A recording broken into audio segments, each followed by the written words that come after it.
नमस्कार, प्रभात साक्षी news network और आप सभी का स्वागत है। नेशनल कॉन्फ्रेंस के उपाध्यक्ष उमर अब्दुल्ला ने अयोध्या में राम मंदिर प्राण प्रतिष्ठा कार्यक्रम को लेकर टिप्पणी करने से इनकार कर दिया है और कहा है कि वह इस मुद्दे पर राजनीति नहीं करना चाहते हैं। उन्होंने कहा, मैं राम मंदिर के बारे में कोई टिप्पणी नहीं करूंगा। यह ना तो पहला उद्घाटन है और ना ही आखिरी। उन्होंने कहा, हमने पहले भी उद्घाटन देखे हैं। यदि आप इसमें राजनीति लाना चाहते हैं तो यह आप पर निर्भर है। मैं इस मुद्दे पर राजनीति में शामिल नहीं होना चाहता। यह पूछे जाने पर कि निमंत्रण मिलने पर क्या वह प्राण प्रतिष्ठा कार्यक्रम में शामिल होंगे, जम्मू कश्मीर के पूर्व मुख्यमंत्री उमर अब्दुल्ला ने कहा कि उन्हें यकीन है कि उन्हें आमंत्रित नहीं किया जाएगा। उमर ने कहा, आप मुझसे क्यों पूछ रहे हैं कि मैं जाऊंगा या नहीं? बिन बुलाए कौन जाता है? मैं जानता हूं कि मुझे आमंत्रित नहीं किया जाएगा। उद्योगपति, क्रिकेटर, फिल्मी सितारे और अन्य जिन्हें निमंत्रित करना था उन्हें निमंत्रण मिल चुका है।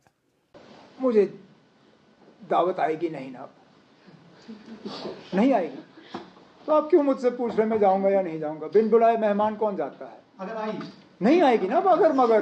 अगर आई, जिनको दावतनामा आना था उनको तो मिल गया ना।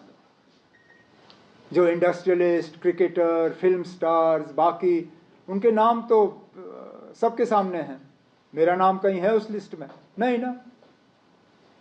ना इनका कोई इरादा है मुझे बुलाने का।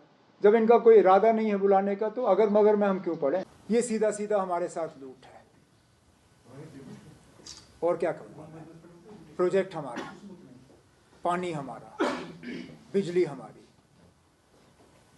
अगर यहाँ पे हम लोगों को 24 घंटे बिजली हफ्ते के 7 दिन फराहम कर रहे होते तो मुझे कोई एतराज़ नहीं होता।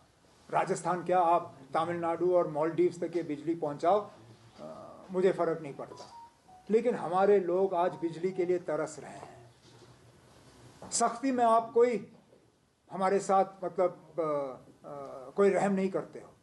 जब आपको मीटर लगाने होते हैं तो आप हमारे घरों पे वो स्मार्ट मीटर जिसको आप कहते हो, जहाँ पहले पैसा भरना होता है फिर बिजली आए ना आए वो दूसरी बात है, वो मीटर लगाने में आप पीछे नहीं रहते हो।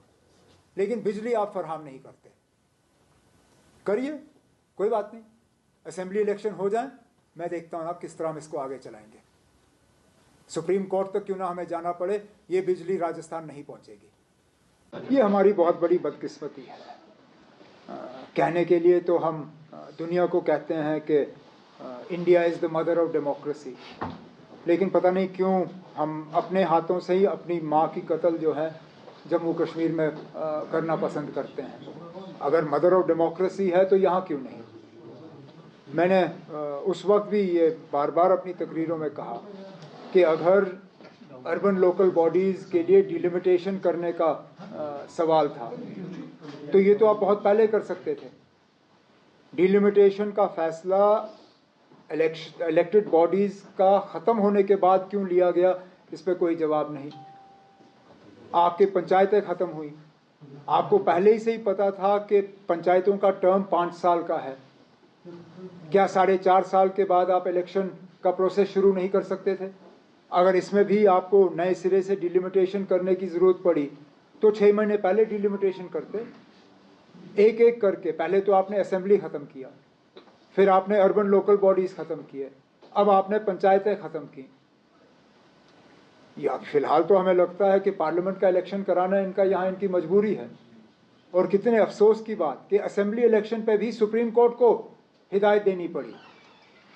मैं तो कहता हूँ कि हमारे इलेक्शन कमीशन को शर्म के मारे अपने सिर जो है झुकाने चाहिए।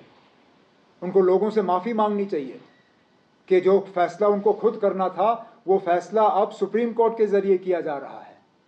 यहाँ इलेक्शन कराने का फैसला इलेक्शन कमीशन का है, जिसमें मदद मरकज़ की हुकूमत को करना है।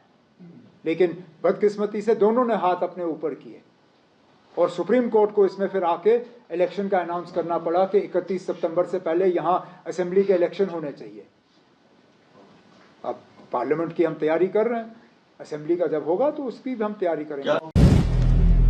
अगर आप भी लेना चाहते हैं देश दुनिया की तमाम जानकारी तो आज ही सब्सक्राइब करें हमारे चैनल को। साथ ही नीचे दिए बेल आइकन को जरूर दबाएं ताकि हर अपडेट आप तक पहुंच सके।